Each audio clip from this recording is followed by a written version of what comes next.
Alright, ladies and gentlemen, we are now going to start part 4, where we're going to talk about physics, how Unity physics works, the collision detection system, and how triggers work.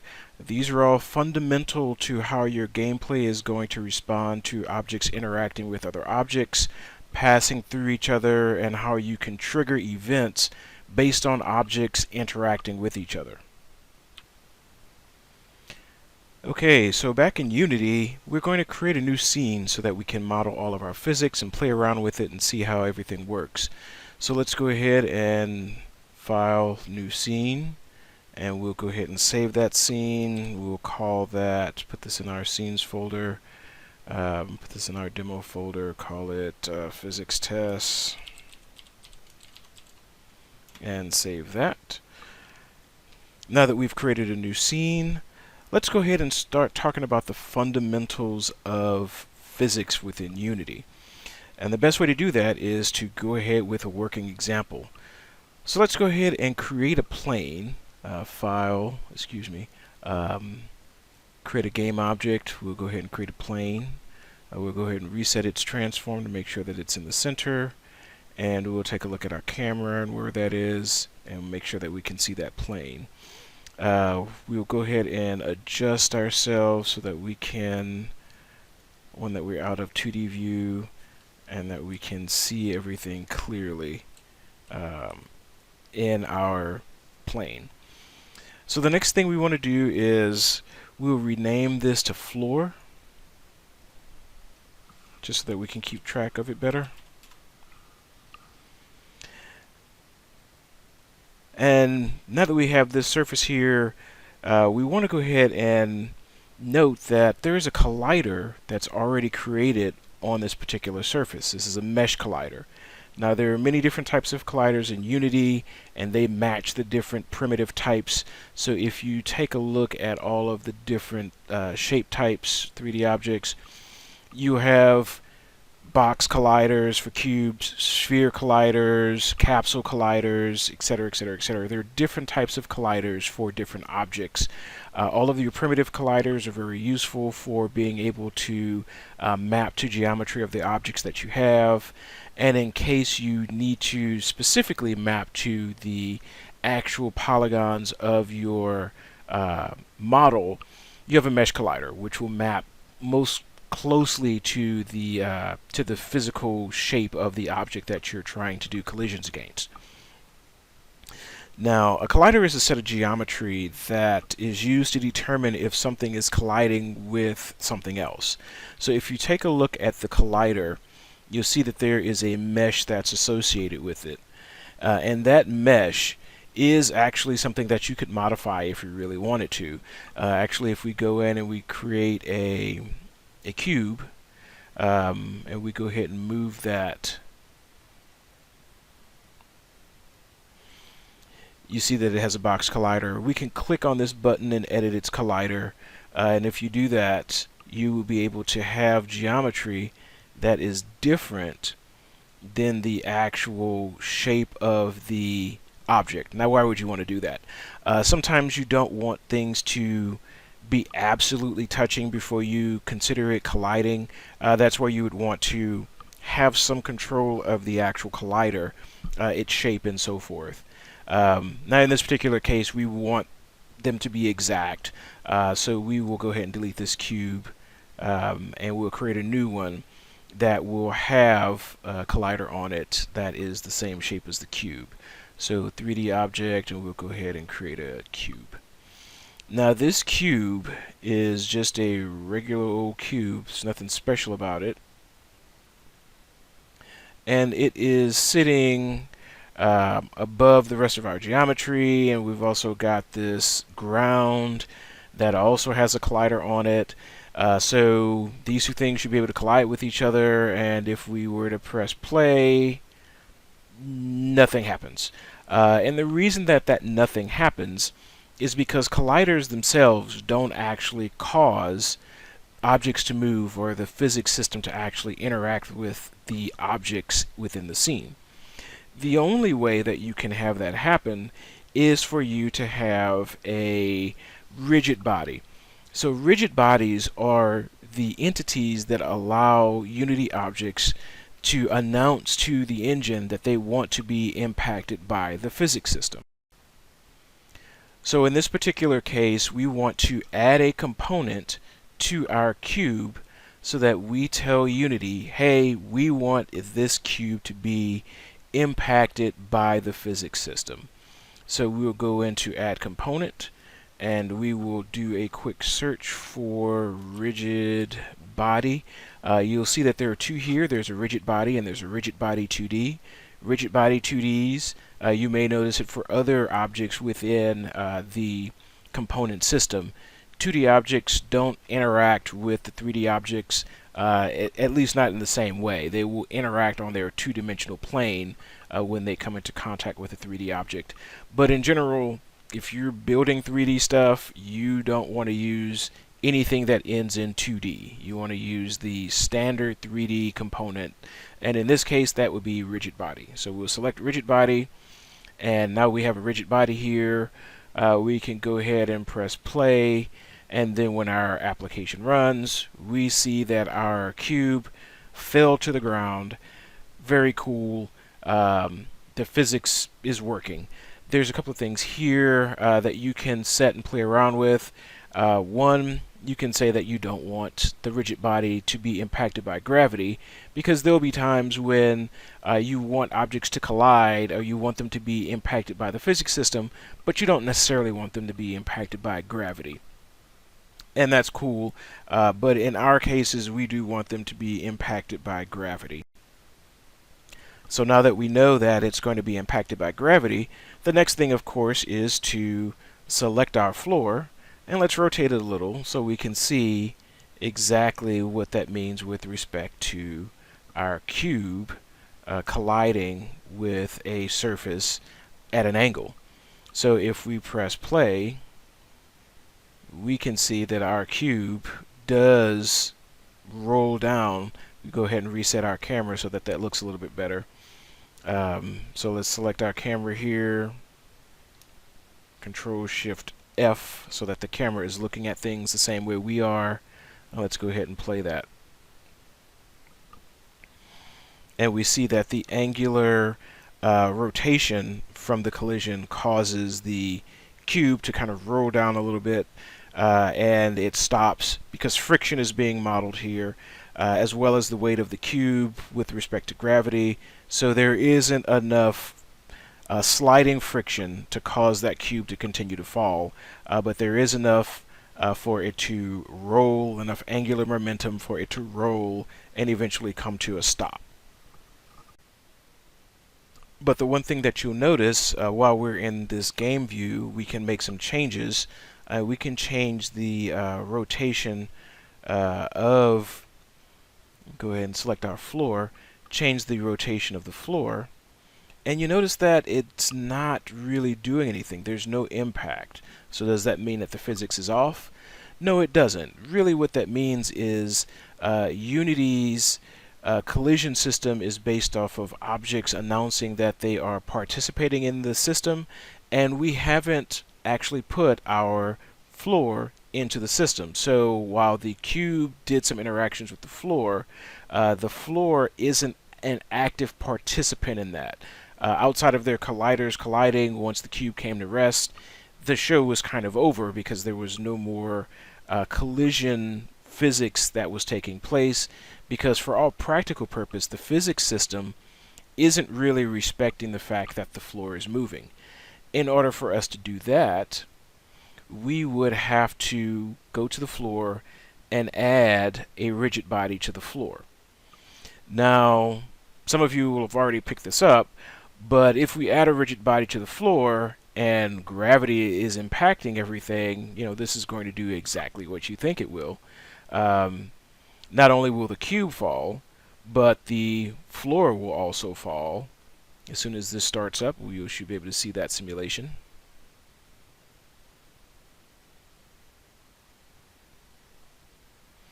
And so everything kind of falls away because they're both being impacted by gravity at the same time. So that isn't what we want. And the way that we avoid that is not to turn off gravity. That's one thing that people typically try to do is, oh, well, we just won't use gravity. We still want gravity to impact everything, but we want to make sure that if there is going to be motion, we want to be the thing that's moving it. And that's all controlled via is kinematic. It is kinematic. So when you select is kinematic, an object that is not actually moving won't be moved by physics or anything like that. It'll only be moved by us. So we'll have to write a script or somehow make some changes to the object's position and rotation so that it moves around. But since it has a rigid body, it is an active participant in the physics system. So now that our actual floor is a participant in the physics system, we can go in and take a look at its rotation, and we can bounce it around a little, and we can actually add some force and so forth, and that will jostle that cube until it eventually falls, because now both of them are active participants in the physics system because they both have rigid body components. And that's something that you want to keep track of, is if you're going to have things interacting with each other from a physics perspective, they all have to have rigid bodies. If you select is kinematic, that means that the object that you are using will not move. Doesn't matter what happens, it will not move unless you move it. Very often in some of these projects, I see people clicking back and forth between using gravity and is kinematic to try and find a way to make it work, but it's really straightforward. If is kinematic is on, you, the developer, are responsible for moving that object. The physics system will cause it to interact with the rest of the world, but it's never going to move. You have to move it. If is kinematic is off, then it is going to be impacted by all of physics. That includes gravity, any other forces that might be impacting that object from a physics perspective. Now, one other thing that you're going to find useful as you're doing your development and as you're doing your debugging is you may decide for some period of time, because you're trying to test something out, hey, I want to turn that collider off so that it's not fully being utilized by the system, and you don't want to remove the component and add it back and things like that. If you want to deactivate that, you can just go to this checkbox and uncheck it. And now, even though that box collider is still on the object, it's not actually going to use it when it is normally doing stuff. So notice the collider, the rigid body was still there, so it still was impacted by gravity, but the box collider was inactive, so it couldn't do any collision with the floor. So just keep that in mind. If you want to test things without them being impacted by their colliders, you can turn them off. Just remember to turn them back on at some point when you're really ready to do your testing. But that is a totally valid way to test a collider being on or off without you having to remove it and add it back and change all of its settings and so forth. Now, one of the things that you may be struggling with is, well, what if I wanted to create a surface that was slippery, or one that was bouncy, or objects that were bouncy and so forth? How do I model that? Now, that's all done using what's known as physics materials. And the way that you create those, and I've created a few already, but we can go into a folder and say, I want to create, and then we're going to go under the physics system and create a physics material. And we can give this a name, and we can say that this is bouncy. And then in that material, you can look at the inspector and see what the settings are. So you have the dynamic friction, you have static friction, you have bounciness, which is certainly something you would want to do to exploit if you're trying to build a bouncy object. And then you have your two combiners. Now, from a bouncy perspective, as well as all of these, bounciness ranges from 0 to 1. So the most bouncy you can ever make an object is 1, and the least you can make it bouncy is 0. Now, when you're talking about how objects are going to interact, remember that your materials are associated with the rigid bodies. So let's actually go and take a look at that. Now that we've created our material, let's go back and take a look at our floor. And let's say that we want to make it, a slippery floor. So we've got our collider with the rigid body here. We've got our collider, and the collider has a material, which is a physics material. So let's say we want to make that a slippery material. And if you wanted to make something that was slippery and bouncy, you would simply modify both the slippery settings and the bouncy settings within that material, and you'd be good to go. But now we've made this floor slippery.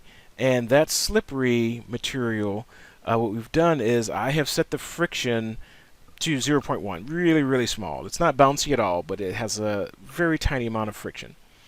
And when I combine the friction of the surface with whatever is impacting the surface, I want to use whatever the smallest value is because I want to make sure that you slip. I don't really care if you've got on really, really rugged shoes that would prevent you from slipping. I still want you to slip anyway. Now, if you were building a game and you were trying to do something where players had on certain shoes that prevented them from slipping, Mario tends to have some special slip mechanics, you would model that in here. You would attach those particular attributes to a material and attach that material to the collider of those shoes, and then you could not slide. That would be a way that you would accomplish that. Now that we've added this slippery material to our floor surface, let's see what the behavior is, what's changed in that. So we get that running, and we notice that now it slides. It doesn't really roll because the physics of the surface have changed now so that there's not a whole lot of friction, so our object doesn't really get caught on the surface and roll. It hits the surface and just starts sliding off of it. And that's the way that you handle physics materials. And there's one last thing that we want to cover with Unity physics before we start getting into the scripts.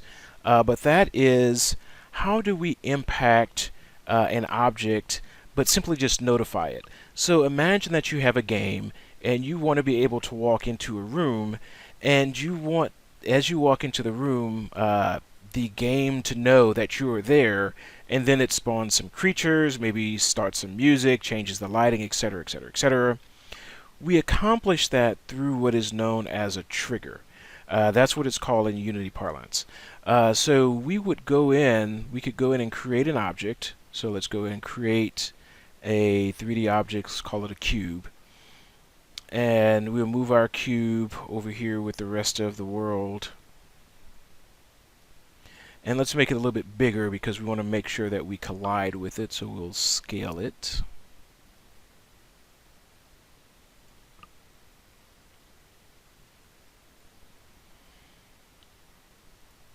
And then we'll move it down. So there shouldn't be any way for us to not hit this guy. Now, when we take a look at the collider for this object, and we don't have to attach a rigid body to this because we don't want the trigger to be impacted by the physics system. What we would do is we could basically just say, well, this is a trigger. And by saying that, what Unity is going to do is not force that object to impact the things that pass through it, but it will trigger events that let you know that, hey, something was here. Something passed through me and did something funky. Now, typically when you're building triggers, you still use your normal geometry.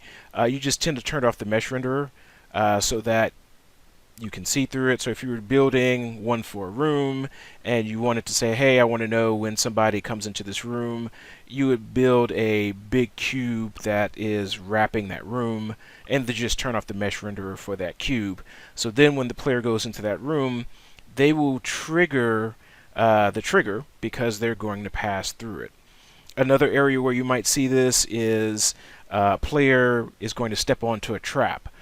So you would add a trigger to the game object. and you just turn the geometry off so that when the player stepped on that trap, it would trigger that something happened, and you could have a script that caused rocks to fall or the player to take damage, etc. On the topic of taking damage, a good place to use this is with lava or things like that, or if the player is in water and you want to know that they're in water and you want to change from, hey, I'm doing walking stuff to now I'm doing swimming stuff. If you put a trigger on the surface of the water and the player enters it, then now you know that the player should be swimming. You could change the behavior. Or if the player goes too far down in the water, the player should start drowning. Or if the player falls off the world, you may have a trigger, a huge trigger that is below the world, so that after they fall a certain point, they'll just hit this trigger and they'll just die immediately. If you've ever played some of the older games like Mario 64, that's kind of that same behavior. You can start falling, and then if you aren't able to recover before you pass through this trigger area, you die immediately. That's just kind of the end of your life at that point. Now, one final area that you might want to use triggers for as you're thinking about how they would fit into your gameplay, triggers are really good for save points. You walk past something or you move into something, those triggers might have some actual geometry, maybe a particle system associated with them.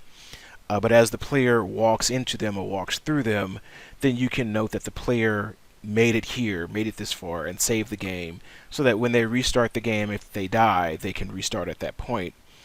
Or another one would be a player has reached this particular location, so now the result of that trigger is you want to load a new level so that the player can move on to a different area. Or you may want to open a door or close a door. There's lots of things. Triggers are extremely useful, and you're going to use them a lot in your gameplay. Just remember to turn off the geometry and don't attach rigid bodies to them, because they shouldn't be falling. Or maybe they should. Maybe that's a gameplay mechanic that you want. But typically your triggers aren't something that's moving around. They're not falling. There's nothing wrong with that if they are. It's just they tend to be static within the scene. Otherwise, the player may not actually trigger them when you think they should. Now, from the scripting perspective, triggers and collision are basically handled the same way. There's really only three methods that are used, or three event types that are associated with both collision and triggers. So there is an enter concept, there's an exit concept, and there's a stay concept. And they're both really self-explanatory. Enter is when an object either hit you from a collision perspective or entered you from a trigger perspective. An event is immediately fired off at that point, and your script can catch that and do something special. The next is exit. An exit means from a collision perspective, something hit you and they're not hitting you anymore. Maybe it hit you and it bounced off. That's your exit. From a trigger perspective, something entered you, was inside for a minute, and then left. That would be your trigger's exit method. And the last is the stay concept. So from a collision perspective, if something's hitting you and it's still hitting you, then you're going to, every time slice, get a method that says, hey, something is still colliding with me. And similarly, with the stay method from a trigger, that would be something has entered me and it's still here. So that's how you use triggers and collision from a scripting perspective. And we'll take a quick look at some basic scripts before we get into the more complex scripts. So let's take a look at some simple physics scripts. So we can take a look at this simple collision detection script. So in this particular case, if we were to attach, and actually let's just go ahead and do it, we'll attach this collision debug script to our plane. And so we just drag that on there as a component. So now collision debug is part of the floor. So we'll go ahead and switch the console so we can see that. And when we run it, we get these three events. So as soon as something hit us, we got this, hey, we got a collision with another object. Then as it was sliding on us, it was still colliding with an object, and we got 81 of those. So we were getting one for every time slice that those objects were colliding. And then we got one final one, which was, okay, cool, the collision is over. So now we don't have to worry about that. It's very much the same when we're dealing with triggers. So let's take a look at the trigger approach to doing the exact same thing. So to do that, we'll go back to our project. We'll take a look. We have a very simple trigger script, trigger debug script, which is pretty much the same. And as I said, they have the exact same signatures, just that it's, instead of on collision enter, we have an on trigger enter, etc., etc. Don't disregard the fact that there's a renderer here. That's for some other code that you guys will see, for knowing it will change the color of things as it hits them. That's very useful for debugging as well, but not from the perspective of what we're doing right here. So we will take our trigger script. We will click on the object that is responsible for handling our triggers. We got one syntax error. Let's go ahead and fix that.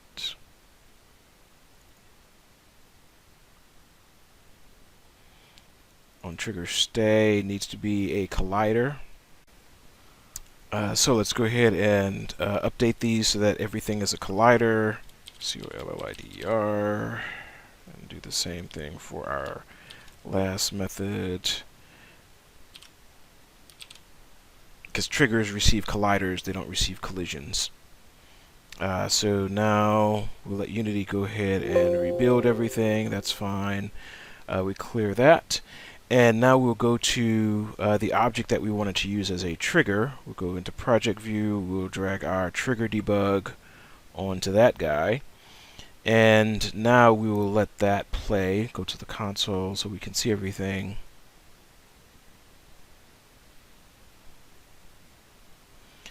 Cool. We do need to go ahead and change our text so that we can actually make heads or tails of what's happening in which. So we will change this to trigger.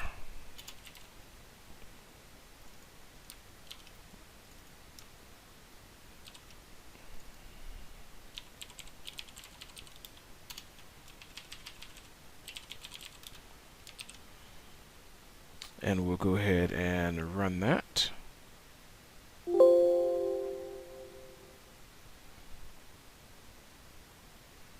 And we'll go into our console.